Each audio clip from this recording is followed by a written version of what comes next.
خدا سے رابطہ کرے کہ دنیا ایک دن سمیٹ دی جائے گی. القاریات والقاریات، کچھ بھی نہیں بچے گا، سب روئی کے گالوں کی طرح اڑ جائے گا.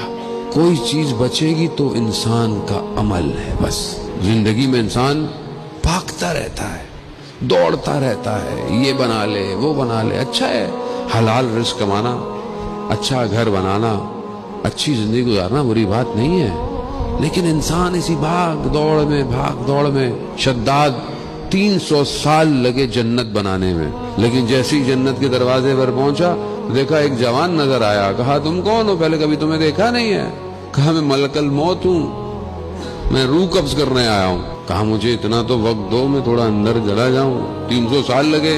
وقت نہیں ہے. جب امر الہی آ گیا تو ایک پاؤں گھوڑے کی زین میں تھا اور ایک ہوا میں تھا، روح قبض ہو گئی. ہم سب نے مرنا ہے. کون کسی نے کہا کہ وہ نہیں مرے گا؟ کتنے لوگ پچھلے سال میں ہم نے خود دفنا دیے ہوں گے، کتنے ہمارے اب رشتہ دار، کسی کے والدین چلے گئے.